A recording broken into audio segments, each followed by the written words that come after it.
तो उत्तरकाशी के नौगांव ब्लॉक के सुदूरवर्ती राजकीय प्राथमिक आदर्श विद्यालय में 109 बच्चों पर केवल 2 ही शिक्षक है, जबकि शिक्षा नीति के अनुसार 30 बच्चों पर एक शिक्षक की नियुक्ति है, लेकिन 2 शिक्षकों के भरोसे पर ही पूरा स्कूल चल रहा है। 2022 से ग्रामीणों ने विभाग से कई बार भ्रष्टाचार भी किया और लिखित और मौखिक रूप से अवगत भी कराया, लेकिन इसके बावजूद कोई भी कार्रवाई नहीं हुई है।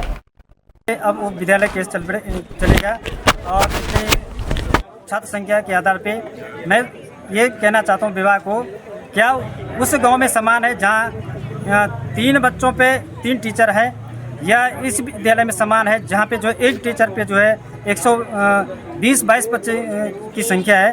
तो मैंने ये बातें पहले भी जो शिक्षा अधिकारी के मौखिक वार्ता पे उनको अवगत कराया है कि क्या आपको यहाँ सम्मान मिला या वहाँ सम्मान मिला, जहाँ पे आप बच्चे हैं नहीं, बच्चे लोग हटा रहे हैं और आप वहाँ शिक्षा भेज रहे हो। जहाँ हम आपका सम्मान करें, आपको बच्चे दे रहे हैं, वहाँ आप लोग हमें शिक्षक दे नहीं रहे। तो हमें गलत आश्वासन, झूठा आश्वासन 2022 से मिलता जा रहा है, लेकिन अभी तक इस पर कोई कार्रवाई नहीं, कोई नियुक्ति नहीं हुई। आगे क्या रणनीति रही सर? आगे हमारी रणनीति थी कि हम गरीब लोग हैं, किसान लोग हैं, और हम सरकारी विद्यालय में जो है अपने आर्थिक स्थिति को देखते हुए अपने बच्चों को सरकारी विद्यालय में पढ़ाना चाह रहे हैं, और ये चाहते हैं कि यदि आज समस्या ये शासन प्रशासन और विभाग के माध्यम से हमारी ये समस्या सॉल्व नहीं हुई, तो हो सकता है कि हम बच्चों को भी और अपने को यहीं डटे रहेंगे, और तब तक यहाँ से अपने बच्चों को नहीं उठाएंगे, ना अपने आप उठेंगे जब तक हमारी मांगे पूरी न की जाए। बात सही है। मौत हुई है तो वहाँ हमारी टीम पहुँच गई है, तहसीलदार पहुँच गए हैं और जो वेटनरी के ऑफिसर हैं वो भी पहुँच गए हैं। तो जो भी राहत हम लोग के स्तर से जो मानकानुसार होती है वो हम लोग त्वरित करते हैं। सर 80 लगातार स्लाइड आ रहे हैं, चूँकि ये मुझे लगता है थोड़ा सिंकिंग जोन वाली एरिया है, और इसमें बीच में भी स्लाइड आया था, काफ़ी मुश्किल से क्लियर किया था। अभी 3-4 आज चौथा दिन है, वहाँ बहुत बड़ा जो रोड का एक हिस्सा है वो बह गया था, और उसमें फिर लगातार पत्थर गिर रहे हैं। कल भी मैंने वहाँ एक्शन को भेजा। तो केंद्रीय वक्फ एक्ट में संशोधन को लेकर अब केंद्र सरकार ने एक कमेटी गठित की है, जो वक्फ एक्ट में संशोधन को लेकर अपनी रिपोर्ट देगी, ताकि वक्फ संशोधन एक्ट को केंद्र में लागू कराया जा सके।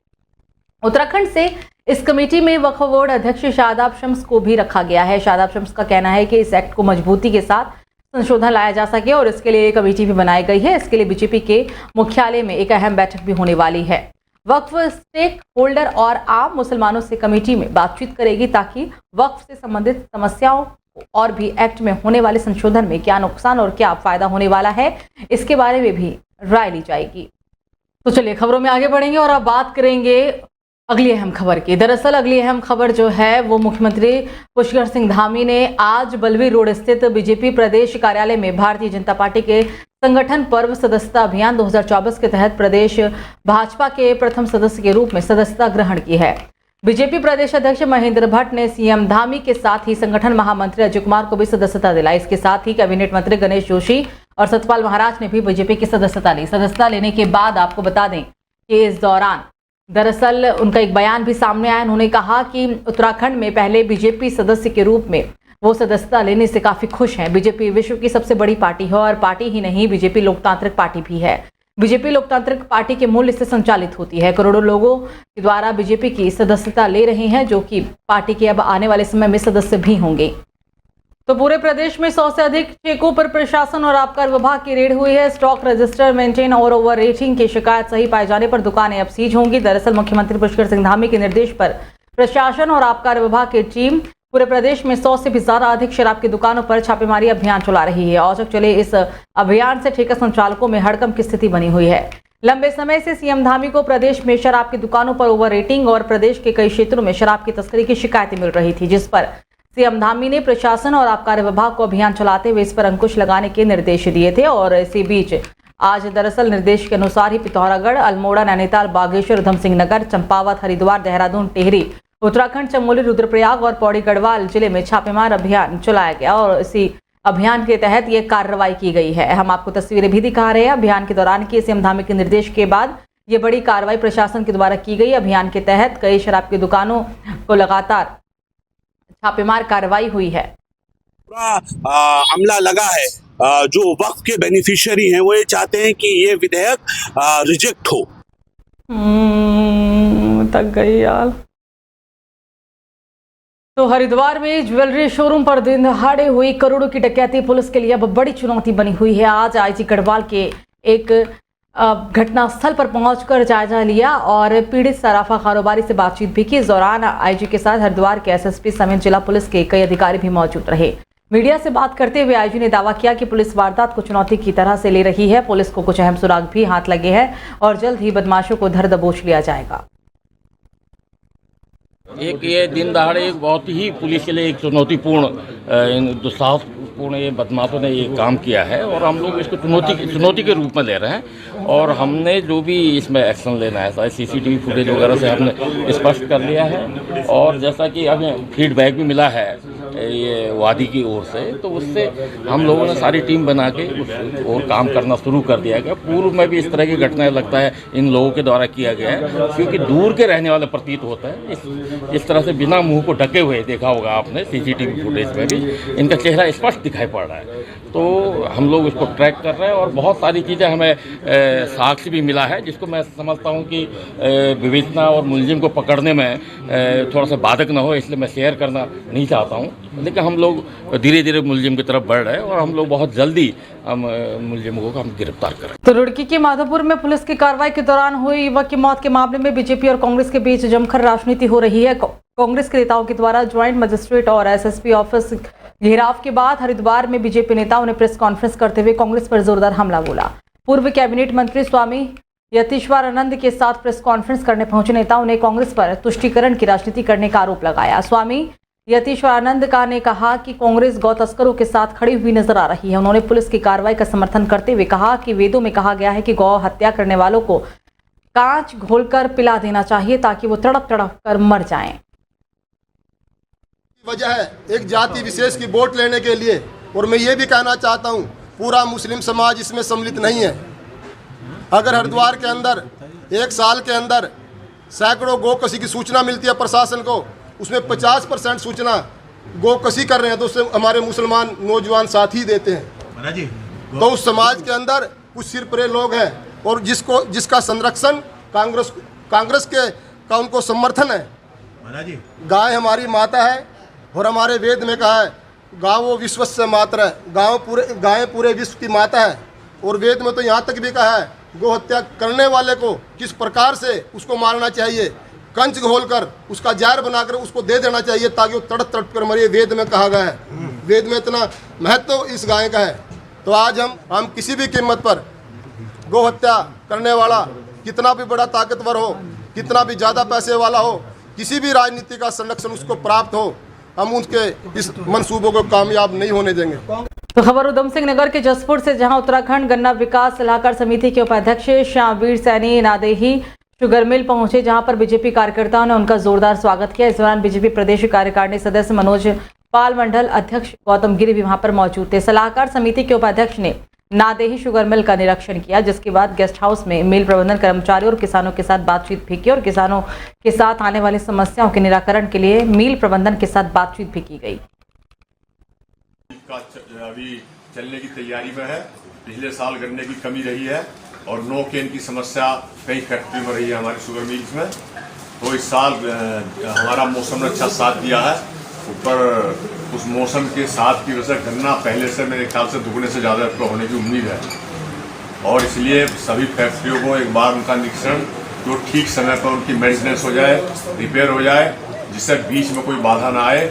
और जो हमारे गन्ना किसान जो अभी आपने देखा ही है, इनकी समस्या क्या है, श्रमिकों की क्या है, ये सारी जानकारी लेने के बाद और मिल का निरीक्षण करने के बाद अभी कमिश्नर साहब के साथ मीटिंग करेंगे और फिर ये पूरी रिपोर्ट जो यहाँ की है वो हमारे गन्ना मंत्री के माध्यम से मुख्यमंत्री को दी जाएगी और हमारे किसान जो कोई समस्या ना आए और हमारे जो श्रमिक है जो काम करते हैं इन्हें कोई दिक्कत ना हो, सभी की जानकारी लेकर और मिल को देख कर मिल के अधिकारी प्रबंधन से बातचीत करके और मिल और ठीक चले, अच्छी तरह चले और पूरा सीजन में कोई दिक्कत ना आए। ये सब आज प्रोग्राम इसके लिए रखा गया। तो खटीमा विधानसभा क्षेत्र के मेलाघाट क्षेत्र से लगी भारत नेपाल सीमा पर तैनात सीमा सुरक्षा बल के अधिकारियों के साथ स्थानीय पुलिस विभाग, वन विभाग एवं राजस्व विभाग की संयुक्त टीम ने केंद्र सरकार के द्वारा जारी निर्देशों के अनुसार सीमा क्षेत्र में अतिक्रमण का सर्वे शुरू कर दिया है। तहसीलदार हिमांशु जोशी ने जानकारी देते हुए कहा कि भारत नेपाल सीमा पर तैनात सीमा सुरक्षा बल, पुलिस विभाग, वन विभाग एवं राजस्व विभाग की संयुक्त टीम के द्वारा सीमा क्षेत्र में नो मैंस लैंड 0 किलोमीटर से लेकर 15 किलोमीटर के अंतर्गत हुए अतिक्रमण को चिन्हित करने का काम किया जा रहा है, जिसकी रिपोर्ट उच्च अधिकारियों को भी भेजी जाएगी। की काफ़ी ज़मीन है और जिसमें सरकार ने जो मांगा है अभी हमसे कि जो नेपाल बॉर्डर अंतर्राष्ट्रीय सीमा के पास से और 0 मैंस लैंड के हिसाब से 15 किलोमीटर तक जितना भी वन भूमि पर जिन जिन गाँवों में अतिक्रमण है उसको चिन्हित करके उसकी रिपोर्ट मांगी गई है। रिपोर्ट सौंपने के बाद जिस तरीके से सरकार के निर्णय आएगा उस तरीके की कार्रवाई की जाएगी और उसमें भी जो ये है कि अगर कोई भी नया अतिक्रमण अगर पाया जाएगा तो उसको तुरंत चिन्हीकरण कर ध्वस्तीकरण किया जाएगा। होती रहती है तो उनकी उसी में रेगुलर एक सर्वे था यहाँ पर, तो उसमें कुछ निर्णय लिए गए हैं कि आगे हमारा क्या प्लान ऑफ एक्शन होगा। निर्णय जो होगा हमारा उच्च अधिकारियों को पहुँचा रहे हैं, जो भी हमारे बैठक में निर्णय लिए गए हैं उसके अनुसार कार्रवाई की जाएगी। 0 से लेकर के 15 किलोमीटर तक बताइएगा जरा। हाँ, 0 से लेके 15 किलोमीटर तक जो हमारे पिलरों से दूरी पे अतिक्रमणकारी स्थित हैं उनको चिन्हित किया जाएगा प्रथम चरण में, उसके बाद फिर इनको हटाने की कार्रवाई की जाएगी। फिर जैसा उच्च अधिकारियों का निर्देश होगा वैसे कार्रवाई की जाएगी। तो बाढ़ आपदा प्रभावित लोगों को आपदा धनराशि नहीं मिलने पर लोगों का आक्रोश लगातार बढ़ रहा है। आज खटीमा के कांग्रेस विधायक भुवन कापड़े जिन लोगों को आपदा धनराशि नहीं मिली है, सैकड़ों लोगों के साथ तहसील कैंपस में धरने पर बैठ गए और जल्दी से जल्द आपदा प्रभावित लोगों को आपदा सहायता धनराशि उपलब्ध किए जाने की प्रशासन से भी मांग की है। दरअसल 1 सितंबर शहीद दिवस के अवसर पर भुवन कापड़े विधायक खटीमा ने मुख्यमंत्री पुष्कर सिंह धामी के सामने आपदा प्रवाह लोगों को धनराशि नहीं मिलने की बात कही और उन्हें जल्द ही इस धनराशि को उपलब्ध कराने का भी निवेदन किया था। जो है पूरा जो है जलमग्न हुआ था। केकलसंडा खाम जो गांव है, पूरे शहर का पानी वहां से निकलता है। वहां लोगों को ग्रामीण में जो है सहायता राशि नहीं मिल पाई है। पकड़िया में जो है कि लोगों को नहीं मिल पाया है। बनमोहलिया में, मीला घाट में, टेढ़ा घाट में, जो है कि चांदा में, जो चारू बेटा में, और जो है कि कई लोग छूट गए हैं। जो अपना रगुलिया बनगांव में भी कुछ लोग मझौला भी छूटे हैं, कुछ लोग दाडाकी भी छूटे हैं। ऐसे बहुत सारे लोग हैं जिनको राशि नहीं मिल पाई है। हमने मुख्यमंत्री जी के सामने कल बात रखी, अमाओं में कई लोग ऐसे छूटे हुए हैं, तो मुख्यमंत्री जी के सामने हमने बात रखी भाई कि जो पात्र लोग थे उनको नहीं मिल पाया है, तो उन्होंने जो है 13 करोड़ रुपए और धनराशि निर्गत करी। तो हमारा ये कहना है कि ये राशि जिनका नुकसान हुआ उन्हें मिलना चाहिए, उनकी जांच होनी चाहिए। और सारा प्रशासन भी जानता है, खटीमा के सब राजनीतिक लोग भी जानते हैं कि कौन सा क्षेत्र जलमग्न था, उन लोगों को मिलना चाहिए। अपात्र को न मिलकर पात्र को मिलना चाहिए, इसलिए हमने धरना किया था।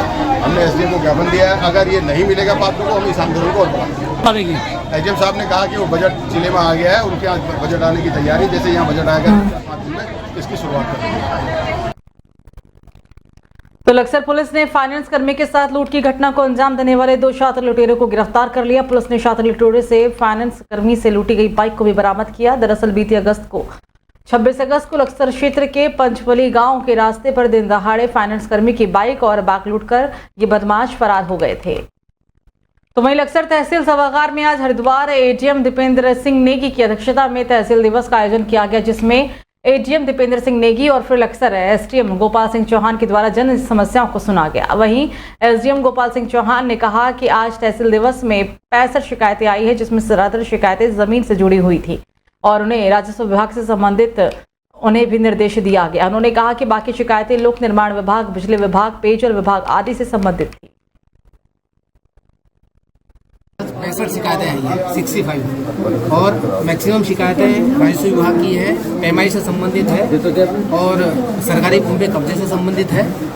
इसके अलावा जो विकास कार्यों की जो जांच वगैरह है ब्लॉक से संबंधित उनकी शिकायतें हैं, बिजली विभाग की शिकायतें हैं, पीडब्ल्यूडी की शिकायतें हैं, तमाम जो हमारे अन्य विभाग जैसे जल निगम है, जल संस्थान है, उनकी शिकायतें हैं। तो मिक्स शिकायतें मैक्सिमम हमारे राजस्व विभाग की है जो पेमाई से संबंधित है।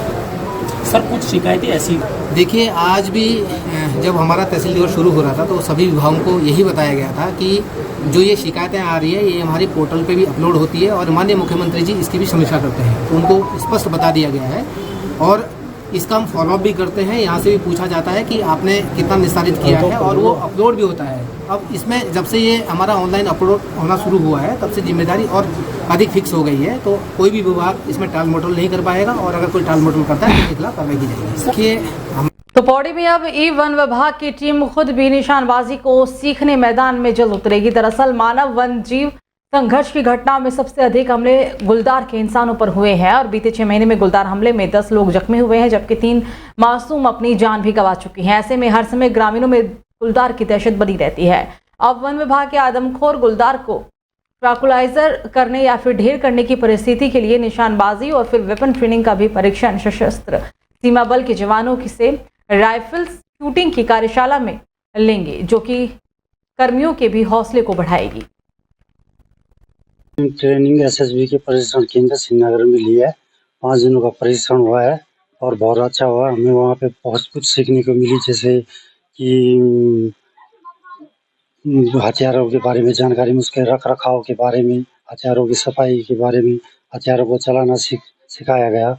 यह प्रशिक्षण बहुत अच्छा रहा, 5 दिनों का चला। इससे वन विभाग को काफ़ी हद तक वो मिलेगी, जो कि कभी कभी हमको मानव वन्य जीवन संघर्ष होता था, उसमें दिक्कतें आती थी। ये हथियार चलाने के ट्रेनिंग में काफ़ी मदद मिलेगी। प्रशिक्षण में अभ्यर्थियों को वेपन का मेंटेनेंस और वेपन्स चलाने का प्रशिक्षण दिया जाएगा। इससे हम लोग आशा करते हैं कि हमारे जो वनकर्मी हैं, फ्रंटलाइन फॉरेस्ट स्टाफ है, ये जो विभिन्न चुनौतियाँ जैसे illegal mining, illegal tree felling और जंगली जानवरों का सामना करने हेतु, और यदि कोई गुलदार या फिर टाइगर नरभक्षी घोषित होता है तो इसमें जो जब शूटिंग दल तैनात होता है तो इसमें इनकी तैनाती की जाएगी, और जिसके लिए हम लोग अपेक्षा करते हैं कि फॉरेस्ट डिपार्टमेंट की कैपेबिलिटी एनहांसमेंट हो जाएगा। तो रामनगर में प्रधानाचार्य सीधी भर्ती परीक्षा को निरस्त करने और फिर प्रधानाचार्य के पद पर 100% पदोन्नति को लेकर राजकीय शिक्षक संघ ने चरणबद्ध आंदोलन शुरू कर दिया है और इसी कड़ी में सोमवार से ही प्रदेश भर के करीब 20,000 राजकीय शिक्षकों की चौक डाउन हड़ताल भी शुरू हो चुकी है। रामनगर ब्लॉक में भी शिक्षकों की चौक डाउन हड़ताल का असर देखने को मिला है। यह रद्द की जाए और इन पदों को पदोन्नति से भरा जाए।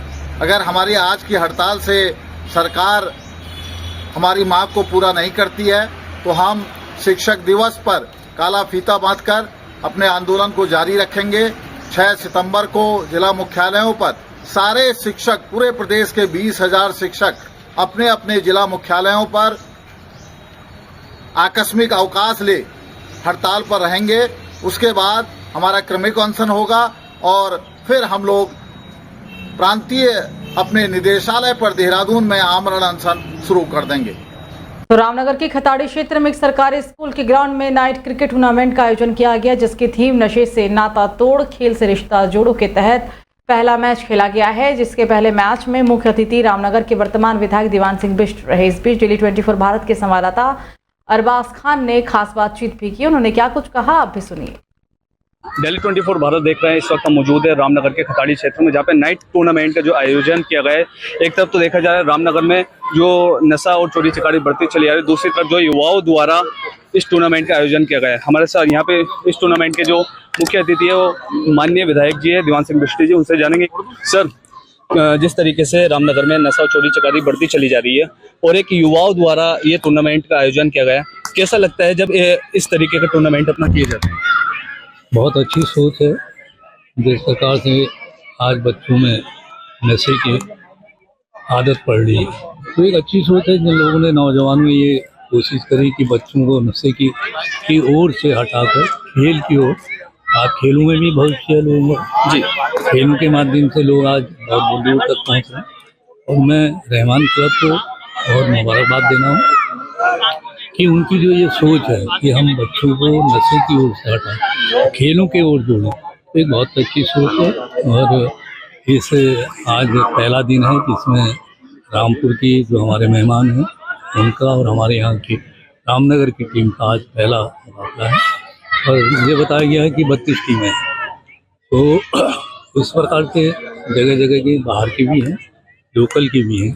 तो मैं जिस प्रकार से इन लोगों ने एक अच्छा प्रयास किया और उसके साथ सामाजिक जो प्रवृत्तियाँ हैं उसको देखते हुए बच्चों का ध्यान खेल की ओर करना, ये बहुत बड़ी बात है। फिर रात्रि का जो क्रिकेट है, ये बहुत महंगा क्रिकेट होता है, उन्होंने अपने बलबूते पर ये सब कुछ किया है, तो मैं उनको मुबारकबाद। दिल्ली 24 भारत के लिए रामनगर से अरबाज खान की रिपोर्ट। तो वहीं उधम सिंह नगर की खबरों में अब बात करेंगे, जहां पर एडीएम अशोक जोशी ने आज एक प्रेस वार्ता की और कहा कि आपदा प्रभावित लोगों को आपदा धनराशि मुहैया कराई जाएगी। ये बात एडीएम के द्वारा कही गई है।